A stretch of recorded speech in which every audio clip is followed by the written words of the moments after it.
주님 참 감사합니다.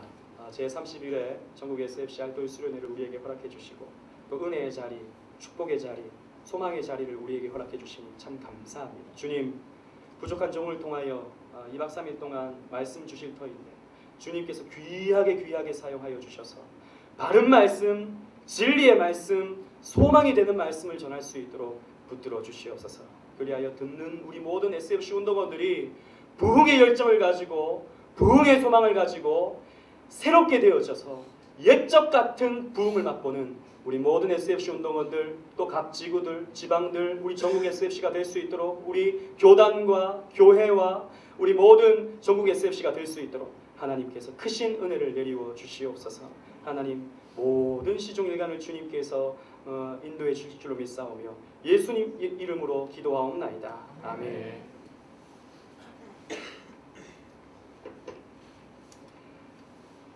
1905년 11월 20일자 황성신문에 어느 한 논설이 실렸습니다. 여러분 제목이 뭔지 한번 맞춰보세요.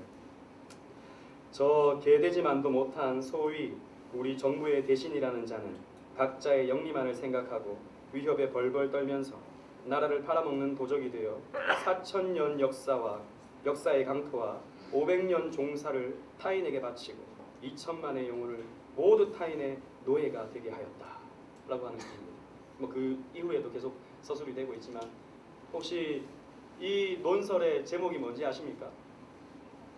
네. 누굽니까? 그냥 맞춘 겁니까? 아니면 이 내용을 알고 말한 겁니까? 오, 대단합니다. 우리 해관교회 맞죠? 네. 해관교회 친구들이 훈련을 잘 받는 것 같아요. 이거는 그냥 역사지만 예, 맞습니다. 시일야 방성대국입니다. 이 논설을 쓴 사람은 누굴까요? 네, 맞아요. 장지현. 우리 SFC 운동원들 역시 이런 시대적인 감각이 있고 역사적인 감각이 있는 것 같습니다. 대한제국이 굴욕적으로 일본과 을사조약을 맺게 되자 당시 황성신문의 논설위원이었던 장지현은 시일야 방성대국을 이 제목의 논설을 지어서 발표했습니다. 그래서 나라를 잃어가는 현실을 비탄하고 나라를 팔아먹은 몇몇의 내국노를 폭로하였던 것입니다. 나라를 잃은 슬픔에 장지현은 시일야 방성대국, 즉 밤낮을 목 놓아 크게 울 수밖에 없었습니다. 이와 비슷한 상황이 BC 587년에 지금으로부터 약 2600년 전에 저 유대 땅에서도 벌어졌습니다. 찬란했던 다윗의 왕국 이래로 하나님과 함께 하심을 누렸던, 그래서 너무나도 멋지고 화려하고 축복을 경험했던 유다 왕국이 한순간에 무너져 버리게 되었습니다. 그 다윗의 정통성이 계속해서 이어져 내려왔으나 타락한 유대 땅으로 인하여서, 타락한 백성으로 인하여서, 타락한 왕들에 의하여서 그 명맥이 끊어져 버리게 되고 바벨론의 멸망을 당하게 된 것입니다. 바벨론의 야망적인 군사들은 유대 백성들에게 있어서 가장 거룩한 장소였던 성전에 침입하여서 금장식을 다 빼앗아가고, 그리고 그 거룩한 성전을 무너뜨림으로 유다 백성들의 정신적, 종교적 지주를 완전히 무너뜨려 버렸습니다. 그래서 이스라엘 백성들은 망연자실할 수밖에 없었습니다. 유대의 마지막 왕이었던 시드기야는 두 눈이 뽑힌 채 비참하게 바벨론으로 끌려갔고, 또 유대 백성들 가운데 지도자층에 있었던 자들, 영향력이 있었던 자들은 모조리 바벨론의 포로로 끌려가고 말았습니다. 이것에 저항하는 자들은 바벨론 군사들에 의해 비참히 죽어갔고, 결국 남유다는 제대로 저항 한번 해보지 못한 채 바벨론에 다 끌려가 버리고 만 것입니다. 이것이 저 세계사적으로 유명한 바벨론 뉴스, 바벨론 포수 사건인 것입니다. 이러한 상황을 지켜보던 선지자는 눈물을 흘릴 수밖에 없었습니다. 그리고 애통해할 수밖에 없었습니다. 자기의 나라 유다가 그렇게 멸망당하는 것이 말로 다 할 수 없는 슬픔이었기 때문입니다. 보통 나라가 아닌 하나님이 사랑하시고 하나님이 다스리시는 이 나라가 이러한 수치를 당하는 것이 이 예레미야에게 있어서는 엄청난 슬픔이었던 것입니다. 그래서 이 선지자 마음을 통해서 하나님은 애가 슬픈 노래를 쓰도록 주장해 주셨습니다. 원래 이 예레미야 애가의 히브리어 제목은 에카라는 말입니다. 에카라는 말은 어찌하여 어떻게 이런 일이 라고 하는 감탄사입니다. 우리 성경에도 이 1절에 보면 슬프다 이성이여 본래는 거민이 많더니 이제는 어찌 그리 적막히 앉았는고 라고 하는 이 어찌가 바로 히브리어 원어 성경에는 제일 먼저 나와 있는 단어인 것입니다. 어찌 우리가 이렇게 되었는가? 어찌 우리는 이렇게 무너져 버리게 되었는가? 어찌 우리는 이런 수치를 당하게 되었는가에 대한 슬픔의 노래가 바로 이 예레미야 애가인 것입니다.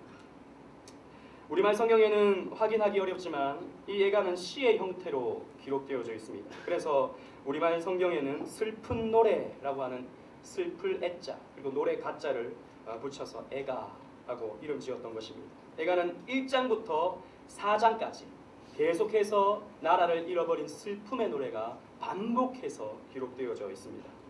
자세한 내용은 우리 근본 캠퍼스 모임 때 이 예레미야 애가를 1장부터 5장까지 12주에 걸쳐서 제가 교재를 만들어서 여러분들 함께 캠퍼스 때 나누게 될 것입니다.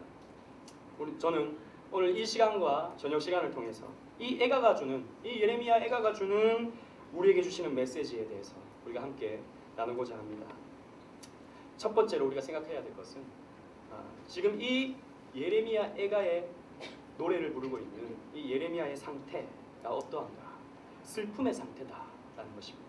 그리고 유다는 완전히 무너진 상태다라는 것입니다. 1절 상반절 말씀을 보시면 슬프다 이성이여 본래는 거민이 많더니 이제는 어찌 그리 적막히 앉았는고 라고 하고 있습니다.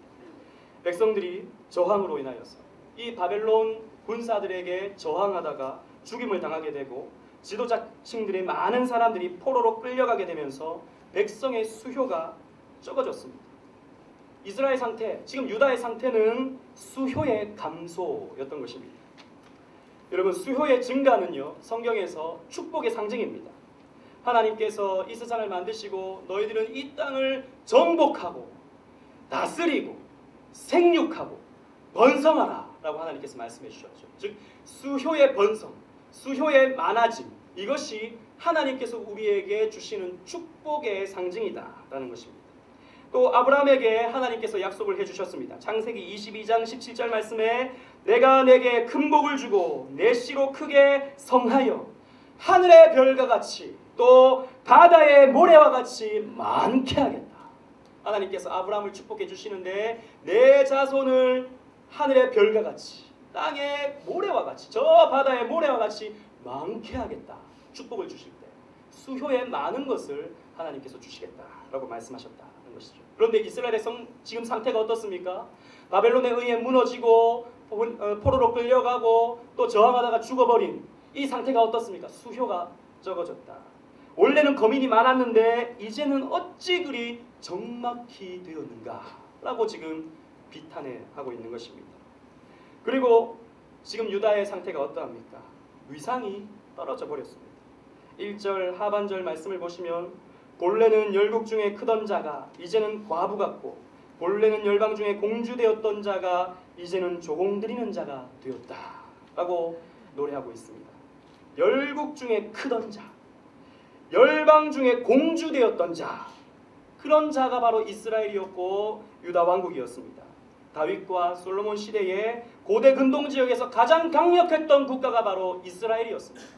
많은 이방의 국가들이 이스라엘에 조공을 바쳤고 이 솔로몬과 결혼을 하기 위해서 정략적인 결혼을 하기 위해서 줄을 섰던 나라가 바로 이 이스라엘이었고 유다 왕국이었습니다. 그런데 이 나라가 어떻게 되었는가?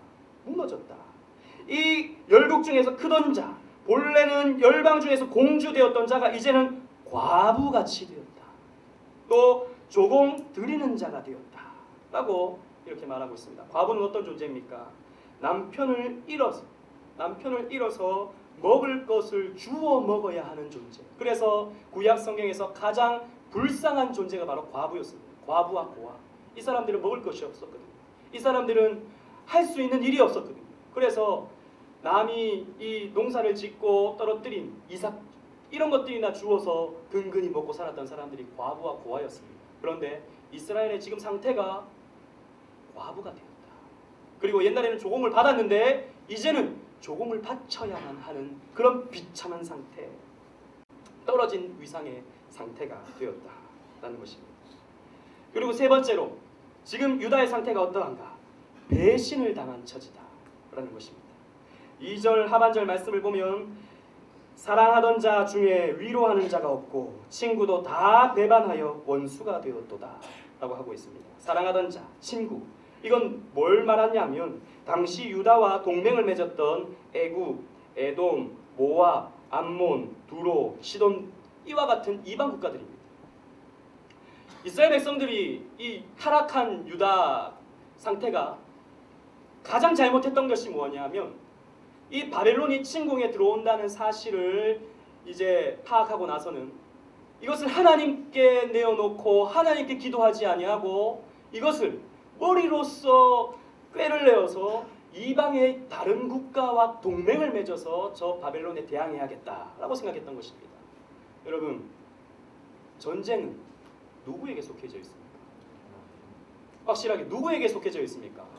하나님께 속해져 있습니다.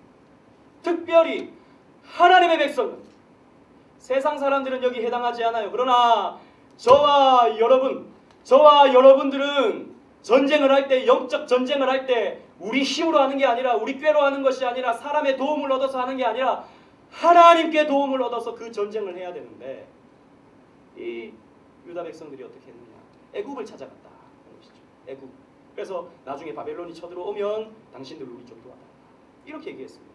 또 이방의 모압이라든지 암몬이라든지 이런 나라들 찾아가가지고 나중에 바벨론 쳐들어오면 우리를 좀 도와달라 그랬습니다. 예레미야 2장 36절 말씀을 보면 내가 어찌하여 내 길을 바꾸어 부지런히 돌아다니느뇨? 내가 아수르로 인하여 수치를 당한 같이 애굽으로 인하여 수치를 당할 것이라 그랬습니다. 예레미야 2장 36절.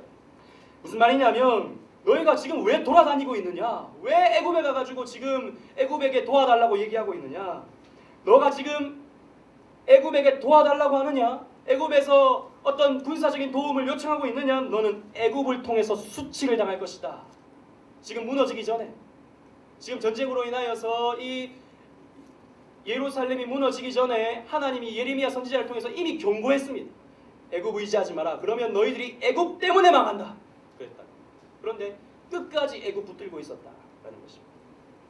그리고 예레미야 27장 3절 말씀 보니까 유다 왕 시드기야를 보러 예루살렘에 온 사신들의 손에도 그것을 붙여 에돔 왕과 모압 왕과 암몬 자손의 왕과 두로 왕과 시돈 왕에게 보냈다. 즉 무슨 말이냐면 이 유다 왕이 이런 이방에 있는 여러 왕들에게 이 공문을 보내어가지고 나중에 쳐들어오면 우리를 좀 도와달라 이렇게 동맹을 맺었던 것입니다. 그런데 믿었던 애굽이 어떻게 되었는가? 배신했다라는 것입니다. 배신. 이방 나라들은 오히려 남유다가 공격을 당해서 무너지자 아무런 도움을 주지 못할 뿐만 아니라 오히려 에돔 같은 나라는 유다가 바벨론에 의해서 멸망을 당할 때 유다 성읍들을 약탈합니다. 믿었던 이 이방 국가였습니다. 믿었던 동맹국이었습니다. 정작 공격을 받고 나니까 이들이 오히려 와가지고 이 서민들, 이 백성들을 약탈해 가더라는 것이죠. 하나님의 백성은 하나님만 의지해야 됩니다. 하나님만 바라봐야 되는데, 하나님께만 구해야 하는데 사람의 꾀로 이방들의 도움을 얻었다가 그들로 인하여서 멸망을 당하게 되었다. 배신당했다라는 것입니다. 여러분, 사람은 배신합니다. 사람은 배신합니다. 저 사람은 정말 배신하진 않는다. 난 저 사람은 믿어. 저 사람만큼은 달라. 아니요, 그렇지 않습니다. 여러분, 사람은요, 언젠가는 여러분들에게 상처를 주고 언젠가는 여러분들에게 아픔을 주고 언젠가는 여러분들을 배신하는 존재가 사람입니다. 드라마 보면 가끔씩 그런 장면이 있잖아요. 네가 어떻게 나한테 그럴 수 있어? 네가 어떻게 나한테 그럴 수 있어? 그런다고. 그러면서 막 이렇게 얘기할 때 뭐 이렇게 갑자기 말이 생각이 안 나는데 네가 어떻게 나한테 그럴 수 있어? 이렇게 얘기하지 않습니까? 여러분, 사람이니까 그럴 수 있는 거예요. 우리는 네가 어떻게 나한테 그럴 수 있어? 라고 얘기하는 사람이 아니라 네가 그럴 줄 알았다 라고 얘기할 수 있는 사람이 바로 저와 여러분이 돼야 됩니다. 항상 우리는 준비해요. 사람은 믿을 존재가 아니라 따라합시다. 사람은 사랑하는 존재지 믿는 존재가 아니다. 여러분, 사람은 배신하기 때문에, 사람은 결국 우리에게 상처를 주기 때문입니다. 그러나 하나님은 우리를 배신하십니까? 아니. 하나님은 우리를 모른다 하십니까? 아니. 하나님은 한 번 택한 저와 여러분들을 끝까지 책임지시고 끝까지 은혜 주시고 끝까지 구원해 내시는 분이십니다. 여러분, 그러나 믿었던 이 애굽, 믿었던 암몬, 믿었던 모압은 다 배신하여서 오히려 약탈을 했다는 것이죠. 애굽의 상태가 어떠합니까? 지금 네 번째로 포로로 끌려가게 되었다라는 것입니다. 3절 말씀 보니까 유다는 환난과 많은 수고로 인하여 사로잡혀갔도다. 저가 열방에 거하여 평강을 얻지 못하며 그 모든 핍박하는 자가 저를 쫓아 협착한 곳에 미쳤도다. 이렇게 말했습니다. 사로잡혀간 유다 민족들, 평강을 얻지 못하고 협착한 곳에, 비참한 곳에, 살기 어려운 곳에 위치하게 되었다는 것입니다. 무엇보다도 이스라엘 백성들은 하나님께 예배를 드려야 하는데, 성전에 가서 하나님께 제사를 드려야 하는데 거기는 성전이 없어요. 이 바벨론에는 하나님의 예배할 수 있는 장소가 없어요. 그래서 그런 신앙의 갈증, 영적인 궁핍함, 이런 것들에 더욱더 아파했던 사람들이 바로 이 유다 민족이었다. 포로로 끌려가게 되어서 육적으로나 영적으로나 비참한 상황에 처하게 되었다는 것입니다. 이런 상황을 노래하는 시편이 시편 137편입니다. 시편 137편 1절 말씀 보니까 우리가 바벨론의 여러 강변 거기 앉아서 시온을 기억하며 울었도다 라고 하는 구절이 있습니다. 바벨론의 어떤 강변에 앉아서 우리 시온을 생각하며 울었다 라는 것이죠. 그곳은 참 좋았습니다. 그곳은 참 멋졌습니다. 그곳에서 하나님께 예배할 때 우리의 가슴이 뜨거워졌습니다 라고 하는 그 추억을 이스라엘 백성들이 바벨론에서 노래하였다라는 것입니다. 그리고 지금 유다의 상태가 어떠한가? 다섯 번째로 여호와 신앙을 잃어버린 상태다라는 것입니다. 4절 말씀 보니까 시온의 도로가 처량하며 절개에 나아가는 사람이 없음이로다. 모든 성문이 황적하며 제사장들이 탄식하며 처녀들이 근심하며 저도 공고를 받았도다. 그랬습니다. 시온의 도로는 성전으로 나아가는 길입니다. 그런데 거기에 나아가는 사람이 없습니다. 절기에 사람이 없습니다. 절기에는요, 유월절, 초실절, 초막절, 이스라엘의 3대 절기에 사람들이 하나님께 제사를 드리려 그 길이 꽉 차 있었는데 지금 그 절기가 되었음에도 불구하고 예배 드리러 나오는 사람이 없다. 제사하는 사람이 없어짐에 따라서 또 제사장들도 탄식하고 있다 라고 말하고 있습니다. 하나님께 예배하지 않는, 하나님을 찾지 않는, 하나님께 기도하지 않는 여호와 신앙을 잃어버린 상태가 바로 지금 유다의 상태다라는 것입니다. 그런데 이러한 상황 가운데 예레미야가 아주 우리에게 기억할 만한, 또 기억해야 할 외침을 우리에게 주고 있습니다. 12절 말씀. 12절 말씀을 우리 다 같이 한번 읽도록 하겠습니다. 1장 12절 말씀 다 같이 읽겠습니다. 시작. 무릇 지나간 자여 너희에게는 관계가 없는가? 너희 마음은 같은 일이 있는가? 볼지어다 여호와께서 진노하신 날에 나를 괴롭게 하시는 것이로다. 지금 예레미야는 이렇게 말합니다. 지나가는 자여, 이 고통이, 이 아픔이, 이 슬픔이 너희들과는 왜 관계가 없는가? 너희들에게는 왜 나와 같은 근심이 없는가? 라고 탄식하고 있습니다. 왜 이러한 상황 가운데 너희들은 슬퍼하지 못하느냐? 이 나라는 바로 너희들의 나라가 아니냐? 지금 왜 남의 일을 보듯이 너희들은 그냥 보고만 있느냐? 너희들은 왜 관계없는 자같이 그렇게 무심하냐? 라고 지금 예레미야 선지자는 책망을 하고 있습니다. 우리의 현실을 봐라. 우리의 현실을 한번 잘 봐라. 지금이 어떠한 상황인가? 슬퍼할 때가 아닌가?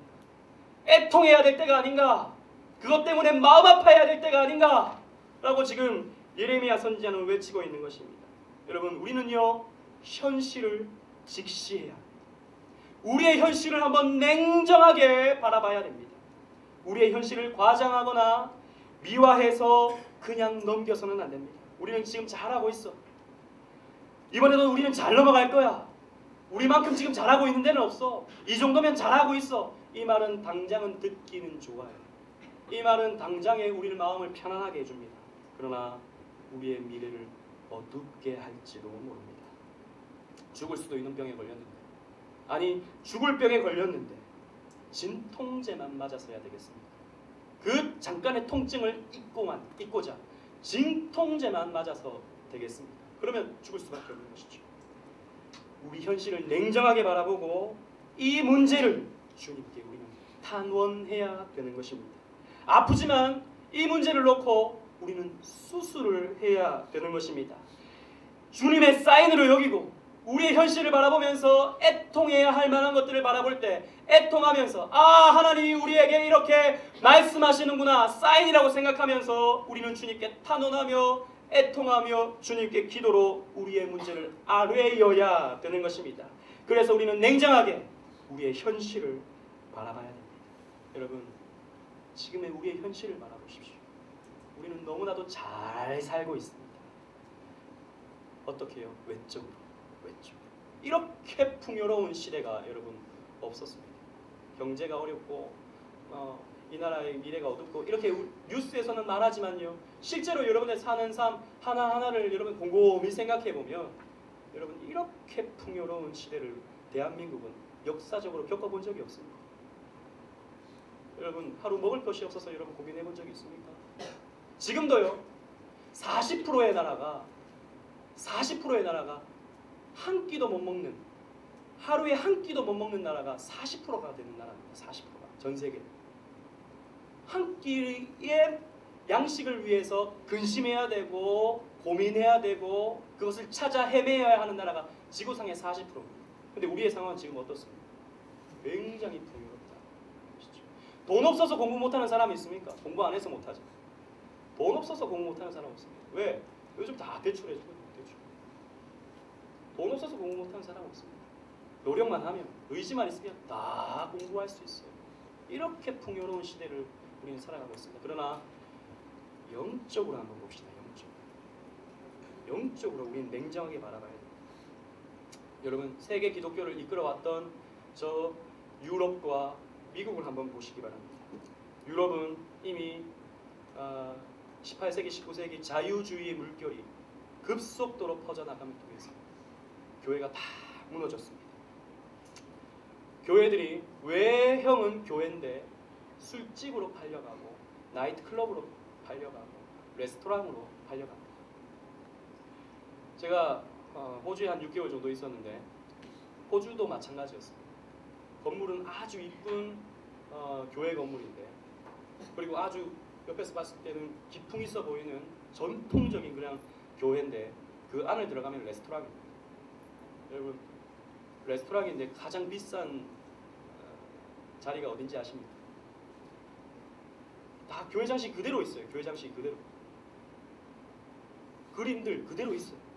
근데 장의자는 다 없어지고 테이블이 다 놓여져 있고 사람들은 서빙을 하고 거기서 밥을 먹습니다. 제일 비싼 자리가 어딜까요? 강대상 자리. 강대상도 그대로 있어요. 거기에서 사람들은 로얄석이라고 해서 거기서 밥을 먹습니다. 거기에서 밥 먹는 느낌이 어떨까요? 밥 먹는 느낌이 어떨까요? 미묘하죠. 그 미묘함을 즐깁니다. 여기가 원래 하나님의 말씀이 선포되었던 자리인데 우리는 여기서 밥을 먹는다. 미묘한 자리. 그것을 즐기고 있는 나라가 바로 유럽과 또 호주와 이런 구영미권 그런 나라들입니다. 그런 나라들이 옛날에 그러지 않았습니다. 복음으로 뜨거웠던 나라들입니다. 전 세계 선교사를 파송하던 그런 나라입니다. 찬양이 뜨겁고 말씀에 힘이 찼고 그래서 교회들마다 부흥하고 성장하던 그런 나라였고 그런 교회였습니다. 그런데 지금 유럽을 가면 교회는 텅텅 비어 있습니다. 텅텅 비어 있습니다. 100여 년 전에 스펄전 목사님이 복음을 전했던 터버너클 처치, 메트로폴리탄 터버너클 처치, 거기에는요 당시에 5,000명이나 되는 사람이 스펄전의 설교를 들으려고 그 자리를 꽉꽉 채웠답니다.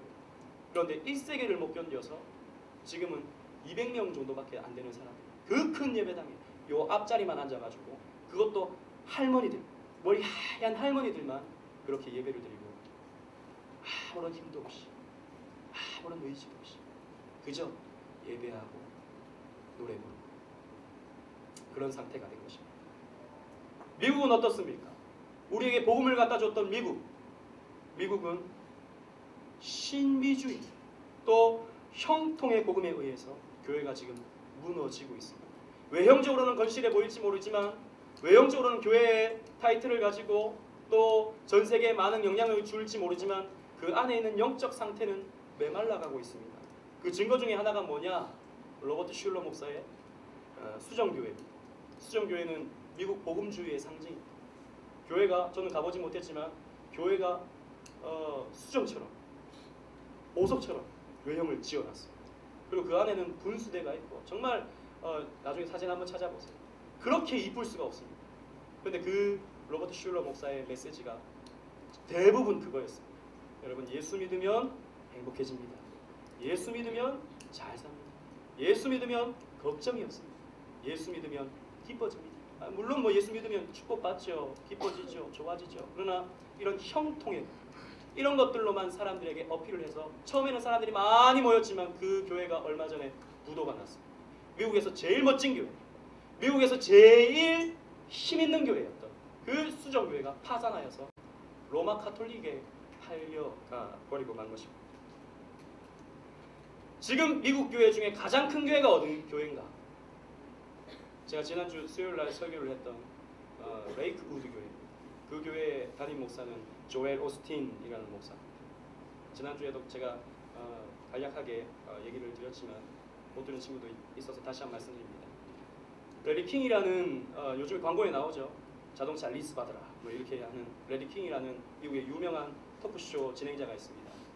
그 토크쇼에 그 조엘 오스틴 목사가 참석을 했습니다. 2005년 6월달에 당신이 만약 이슬람교인이라면, 당신이 만약 유대인이라면, 그래서 당신이 예수 믿지 않는 사람이라면 당신은 죽어서 어떻게 되는가? 그렇게 말했을 때 이 조엘 오스틴이라는 목사는 이렇게 말했습니다. 글쎄, 저는 예수 안 믿으면 죽어서 어떻게 되는가? 이 문제에 대해서는 저는 쉽게 답을 내리지 않습니다. 저는 잘 모르겠어요. 이렇게 답을 했습니다. 여러분, 예수 안 믿으면 어떻게 됩니까? 지옥 갑니다. 우리 교회들은, 우리 고려교단의 모든 교회들은 주일학교 학생들도 알만한 것입니다. 그 목사는 난 잘 모르겠어요. 왜 그럽니까? 왜 그렇게 말해요? 그 예수 안 믿으면 지옥 간다라고 하는 그 성경의 메시지를 그 사람이 몰라서 그럴까요? 아닙니다. 세상 사람들이 그러한 메시지를 좋아하기 때문에.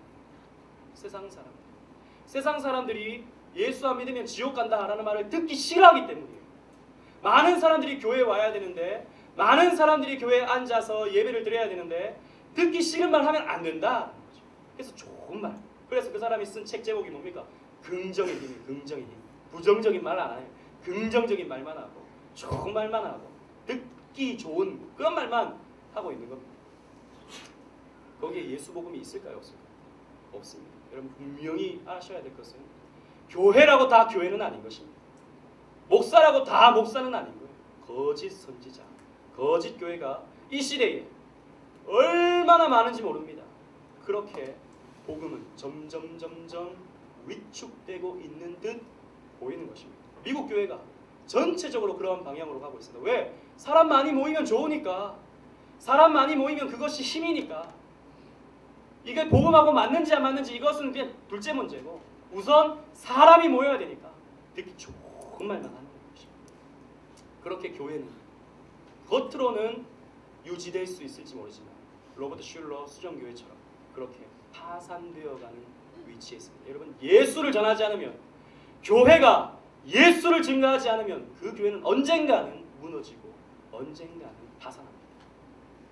예수를 전해야 되는 것입니다. 그런데 여러분, 문제는 그러한 미국 교회의 흐름이 한국 교회에 여전히 영향을 미치고 있다는 것입니다. 긍정의 힘, 조엘 오스틴 긍정의 힘, 기독교 출판 업계에서 가장 많이 팔린 책입니다. 그 사람이 쓴 잘 되는 나라는 책, 제일 잘 팔리는 책입니다. 한국 교회에서는 어떻게 그 목사를 모셔올까 고심 중입니다. 좀 와서 우리 교회의 말씀을 좀 전해달라. 그래서 우리 교회도 사람들이 좀 많이 몰려들 수 있게 해달라. 많은 목사들이 그 목사의 설교를 흉내냅니다. 그래, 이제 사람들에게 더 이상 나쁜 얘기하지 말자. 듣기 싫은 말 하지 말자. 헌금해라. 주일 성수 잘해라. 예수 잘 안 믿으면 지옥 간다. 이런 말 하지 말자. 교회 왔을 때 힘이 되는 말, 즐거운 것, 이런 것들만 가르치자. 흉내내기 시작하는 것입니다. 여러분, 그러한 시대를 살아가고 있는 저와 여러분들입니다. 여러분, 한국 교회와 우리 교단과 우리 교회를 여러분 바라보십시오. 인터넷을 검색해 보십시오. 기독교 딱 치면요, 얼마나 많은 글들이 검색되는지 모릅니다. 그런데 거기에 또 대부분 달리는 댓글들은 말로 표현하기 힘든 저주스러운 말들이 가득, 대부분 이런 반기독교 정서, 반교회 정서가 대한민국을 지금 휩쓸어가고 있습니다. 여러분, 이런 현실을 우리가 바라봐야 됩니다. 냉정하게 바라봐야 됩니다. 여러분, 이러한 현실 앞에서 우리는 곰곰이 생각해봐야 됩니다. 우리는 아파하고 있는가? 우리는 이런 상황을 바라보면서 눈물을 흘려본 적이 있는가? 이러한 작금의 상황이 나와 아무런 상관이 없는가를 생각해 봐야 되는 것입니다. 이러한 상황은 남의 잘못과 남의 죄와 남의 탓 때문만이 결코 아닙니다.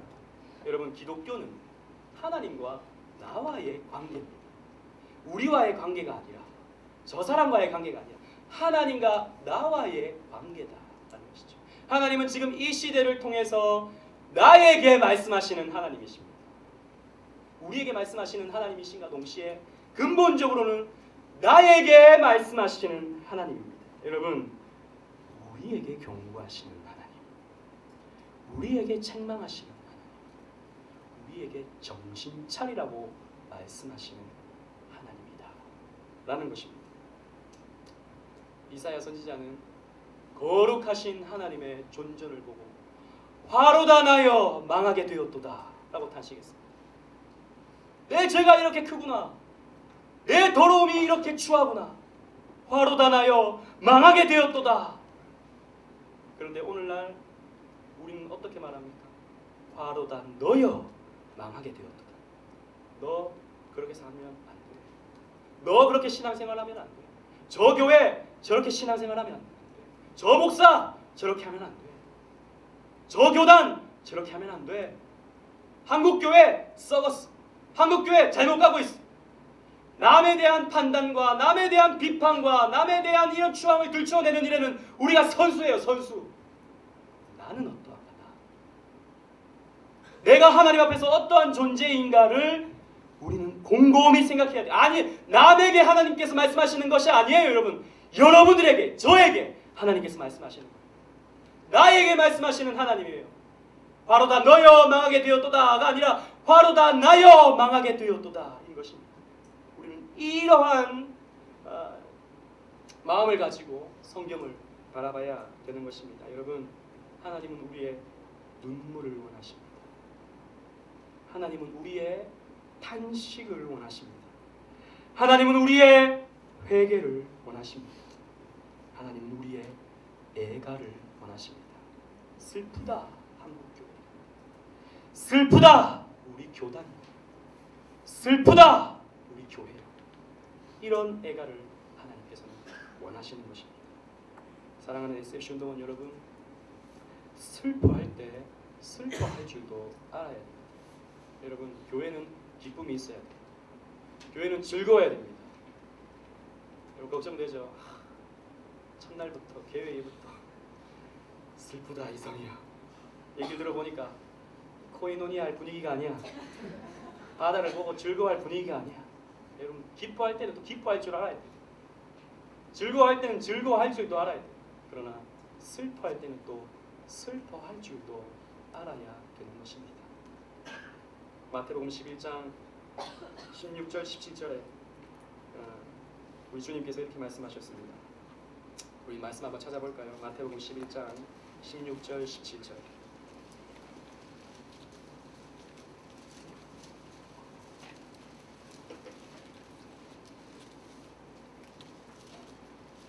다 같이 한번 읽어봅시다. 시작. 이 세대를 무엇으로 비유할꼬 비유컨대 아이들이 장터에 앉아 제 동물을 불러 가로되 우리가 너희를 향하여 피리를 불어도 너희가 춤추지 않고 우리가 애곡하여도 너희가 가슴을 치지 아니하였다 함과 같도다. 아멘. 이 세대를 무엇에 비유할꼬? 피리를 불어도 춤추지 않고 애곡하여도 가슴을 치지 아니하는 시대다. 바로 오늘날의 시대를 향하여 우리 주님께서 주시는 말씀입니다. 물론 그 시대에도 해당되는 말씀이지만 오늘날에도 여전히 우리에게 주시는 말씀입니다. 춤출 때는 춤추고 애곡할 때는 애곡해야 될 줄 알아야 되는 것입니다. 구원의 감격으로 인하여서 하나님이 우리에게 주신 기쁨으로 인하여서 우리는 춤출 때는 춤춰야 하고 이 시대를 바라보면서 우리는 애통해야 될 때는 애통해야 하는 것입니다. 가슴을 칠 때 가슴을 칠 줄 알아야 되는 것이 무관심이 가장 큰 죄일지 모릅니다. 무관심. 이 한국 교회가 우리 교회가 우리 교단이 겪는 이 아픔이 나와는 상관이 없다라고 하는 이 무관심은 죄일지 모르는 것입니다. 여러분 이 시대는 아니 지금 이 상황은 나라를 위해서 교단을 위해서 교회를 위해서 우는 자들이 필요한 것입니다. 로마서 12장 15절에도 즐거워하는 자들로 함께 즐거워하고 우는 자들로 함께 울라고 말씀하셨습니다. 여러분 목사님 그러면 이번에 코이노니아 하면 안 되는 겁니까? 춤출 때는 춤추고 피리 불 때는 춤춰야 되고 즐거워할 때는 즐거워할 줄 알아야 됩니다. 근데 목사님 이 분위기가 너무 안 그런 것 같은데요. 제 책임이 아니에요. 이 표를 제가 지금 김대희 목사님 책임입니다. 네. 코이노니아는 해야 돼요. 그죠? 즐거워할 땐 즐거워할 수 있어야 됩니다. 또 들어가서 이 지구별로 또 행복한 시간, 또 신앙의 좋은 추억을 만들어 가십시오. 그러나 예배드리는 이 시간 오늘만 그렇게 하면 돼요. 우리가 기도해야 될 때, 애통해야 될 때는 같이 애통해하면서 기도하는 저와 여러분들이 되시기를 주님의 이름으로 축원합니다. 아멘.